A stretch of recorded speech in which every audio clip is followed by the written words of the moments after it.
عبداللہ بن عباس رضی اللہ عنہ نے بیان کیا کہ میں ہمیشہ اس بات کا آرزومند رہتا تھا کہ حضرت عمر رضی اللہ عنہ سے حضرت صلی اللہ علیہ وسلم کی ان دو بیویوں کے نام پوچھوں جن کے بارے میں اللہ تعالیٰ نے سورہ تحریم میں فرمایا ہے، اگر تم دونوں اللہ کے سامنے توبہ کرو تو بہتر ہے کہ تمہارے دل بگڑ گئے ہیں۔ پھر میں ان کے ساتھ حج کو گیا۔ عمر رضی اللہ عنہ راستے سے قضائے حاجت کے لیے ہٹے تو میں بھی ان کے ساتھ پانی کا ایک چھاگل لے کر گیا۔ پھر وہ قضائے حاجت کے لیے چلے گئے اور جب واپس آئے تو میں نے ان کے دونوں ہاتھوں پر چھاگل سے پانی ڈالا اور انہوں نے وضو کیا۔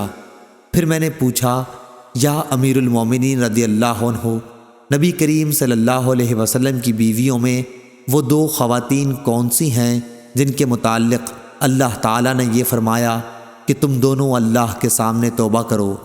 انہوں نے فرمایا، ابن عباس، تم پر حیرت ہے، وہ تو عائشہ اور حفصہ رضی اللہ عنہا ہیں۔ پھر عمر رضی اللہ عنہ میری طرف متوجہ ہو کر پورا واقعہ بیان کرنے لگے۔ آپ نے بتلایا کہ بنو امیہ بن زید کے قبیلے میں جو مدینے سے ملا ہوا تھا، میں اپنے ایک انصاری پڑوسی کے ساتھ رہتا تھا۔ ہم دونوں نے نبی کریم صلی اللہ علیہ وسلم کی خدمت میں حاضری کی باری مقرر کر رکھی تھی۔ ایک دن وہ حاضر ہوتے اور ایک دن میں۔ جب میں حاضری دیتا تو اس دن کی تمام خبریں وغیرہ لاتا اور ان کو سناتا، اور جب وہ حاضر ہوتے تو وہ بھی اسی طرح کرتے۔ ہم قریش کے لوگ مکے میں اپنی عورتوں پر غالب رہا کرتے تھے، لیکن جب ہم ہجرت کر کے انصار کے یہاں آئے تو انہیں دیکھا کہ ان کی عورتیں خود ان پر غالب تھیں۔ ہماری عورتوں نے بھی ان کا طریق اختیار کرنا شروع کر دیا۔ میں نے ایک دن اپنی بیوی کو ڈانٹا تو انہوں نے بھی اس کا جواب دیا۔ ان کا یہ جواب مجھے ناگوار معلوم ہوا، لیکن انہوں نے کہا کہ میں اگر جواب دیتی ہوں تو تمہیں ناگواری کیوں ہوتی ہے؟ قسم اللہ کی، نبی کریم صلی اللہ علیہ وسلم کی ازواج تک آپ کو جواب دے دیتی ہیں، اور بعض بیویاں تو آپ صلی اللہ علیہ وسلم سے پورے دن اور پوری رات خفا رہتی ہیں۔ اس بات سے میں بہت گھبرایا اور میں نے کہا کہ ان میں سے جس نے بھی ایسا کیا ہوگا وہ تو بڑے نقصان اور خسارے میں ہے۔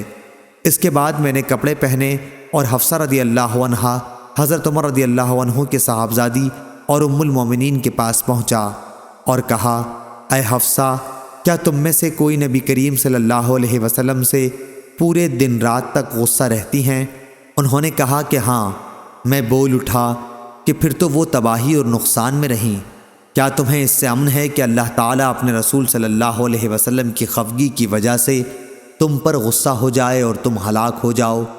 رسول اللہ صلی اللہ علیہ وسلم سے زیادہ چیزوں کا مطالبہ ہرگز نہ کیا کرو۔ نہ کسی معاملے میں آپ صلی اللہ علیہ وسلم کو کسی بات کا جواب دو اور نہ آپ پر خفگی کا اظہار ہونے دو۔ البتہ جس چیز کی تمہیں ضرورت ہو وہ مجھ سے مانگ لیا کرو۔ کسی خود فریبی میں مبتلا نہ رہنا۔ تمہاری یہ پڑوس تم سے زیادہ جمیل اور نظیف ہیں اور رسول اللہ صلی اللہ علیہ وسلم کو زیادہ پیاری بھی ہیں۔ آپ کی مراد عائشہ رضی اللہ عنہا سے تھی۔ حضرت عمر رضی اللہ عنہ نے کہا، ان دنوں یہ چرچا ہو رہا تھا کہ غسان کے فوجی ہم سے لڑنے کے لیے کھروں کے نعال باندھ رہے ہیں۔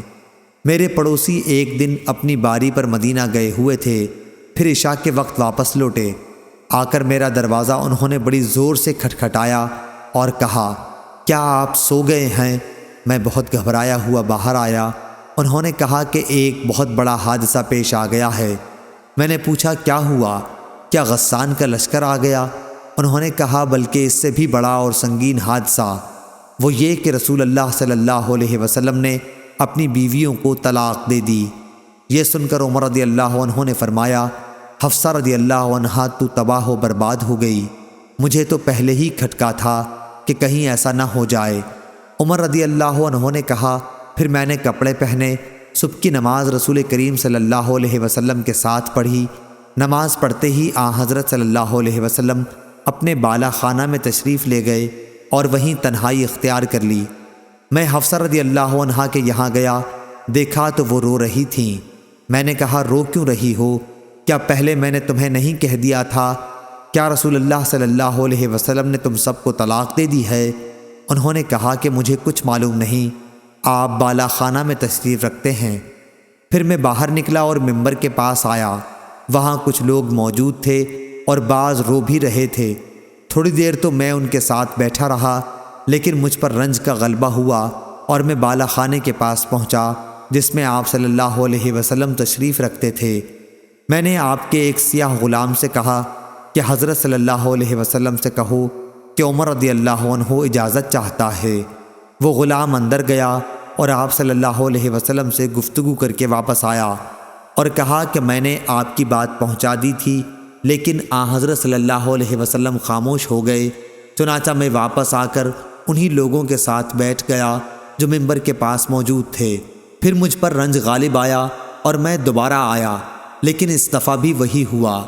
پھر آ کر انہی لوگوں میں بیٹھ گیا جو منبر کے پاس تھے، لیکن اس مرتبہ پھر مجھ سے نہیں رہا گیا اور میں نے غلام سے آ کر کہا کہ عمر رضی اللہ عنہ کے لیے اجازت چاہو، لیکن بات جوں کی توں رہی۔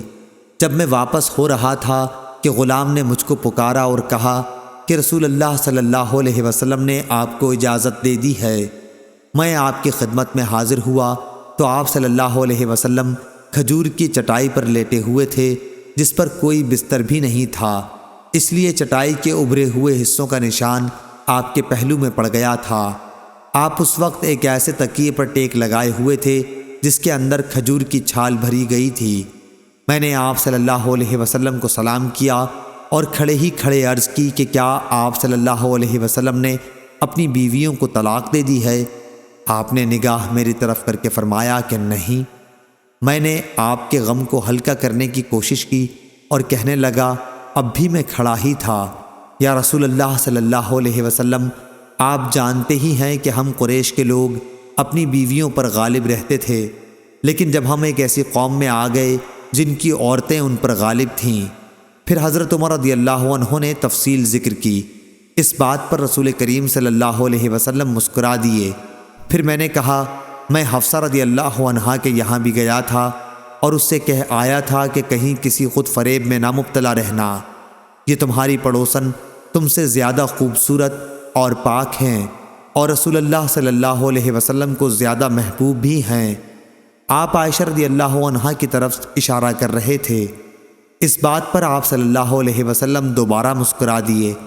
جب میں نے آپ صلی اللہ علیہ وسلم کو مسکراتے دیکھا تو آپ کے پاس بیٹھ گیا اور آپ صلی اللہ علیہ وسلم کے گھر میں چاروں طرف دیکھنے لگا۔ بخدا سوا 3 کھالوں کے اور کوئی چیز وہاں نظر نہ آئی۔ میں نے کہا، یا رسول اللہ صلی اللہ علیہ وسلم، آپ اللہ تعالیٰ سے دعا فرمائیے کہ وہ آپ کی امت کو کشادگی عطا کر دے۔ فارس اور روم کے لوگ تو پوری فراخی کے ساتھ رہتے ہیں، دنیا انہیں خوب ملی ہوئی ہے، حالانکہ وہ اللہ تعالیٰ کی عبادت بھی نہیں کرتے۔ حضرت صلی اللہ علیہ وسلم ٹیک لگائے ہوئے تھے۔ آپ صلی اللہ علیہ وسلم نے فرمایا، اے خطاب کے بیٹے، کیا تمہیں ابھی کچھ شبہ ہے؟ تو دنیا کی دولت کو اچھا سمجھتا ہے؟ یہ تو ایسے لوگ ہیں کہ ان کے اچھے اعمال جو وہ معاملات کی حد تک کرتے ہیں، ان کی جزا اسی دنیا میں ان کو دے دی گئی ہے۔ یہ سن کر میں بول اٹھا، یا رسول اللہ صلی اللہ علیہ وسلم، میرے لیے اللہ سے مغفرت کی دعا کیجیے۔ تو نبی کریم صلی اللہ علیہ وسلم نے اپنی ازواج سے اس بات پر علیحدگی اختیار کر لی تھی کہ عائشہ رضی اللہ عنہا سے حفصہ رضی اللہ عنہا نے پوشیدہ بات کہہ دی تھی۔ حضور اکرم صلی اللہ علیہ وسلم نے اس انتہائی خفگی کی وجہ سے جو آپ کو ہوئی تھی فرمایا تھا کہ میں اب ان کے پاس 1 مہینے تک نہیں جاؤں گا، اور یہی موقع ہے جس پر اللہ تعالیٰ نے آپ کو متنبہ کیا تھا۔ پھر جب 29 دن گزر گئے تو آپ عائشہ رضی اللہ عنہا کے گھر تشریف لے گئے اور انہی کے یہاں سے آپ نے ابتدا کی۔ عائشہ رضی اللہ عنہا نے کہا کہ آپ نے تو عہد کیا تھا کہ ہمارے یہاں 1 مہینے تک نہیں تشریف لائیں گے، اور آج 29ویں کی صبح ہے، میں تو دن گن رہی تھی۔ نبی کریم صلی اللہ علیہ وسلم نے فرمایا، یہ مہینہ 29 دن کا ہے، اور وہ مہینہ 29 ہی دن کا تھا۔ عائشہ رضی اللہ عنہا نے بیان کیا کہ پھر وہ آیت نازل ہوئی جس میں ازواج النبی رضی اللہ عنہم کو اختیار دیا گیا تھا۔ اس کی بھی ابتدا آپ صلی اللہ علیہ وسلم نے مجھ ہی سے کی اور فرمایا کہ میں تم سے ایک بات کہتا ہوں، اور یہ ضروری نہیں کہ جواب فوراً دو، بلکہ اپنے والدین سے بھی مشورہ کر لو۔ عائشہ رضی اللہ عنہا نے بیان کیا کہ آپ کو یہ معلوم تھا کہ میرے ماں باپ کبھی آپ سے جدائی کا مشورہ نہیں دے سکتے۔ پھر آپ صلی اللہ علیہ وسلم نے فرمایا کہ اللہ تعالیٰ نے فرمایا ہے کہ اے نبی صلی اللہ علیہ وسلم اپنی بیویوں سے کہہ دو اللہ تعالیٰ کے قول عظیمہ تک۔ میں نے عرض کیا کیا اب اس معاملے میں بھی اپنے والدین سے مشورہ کرنے جاؤں گی؟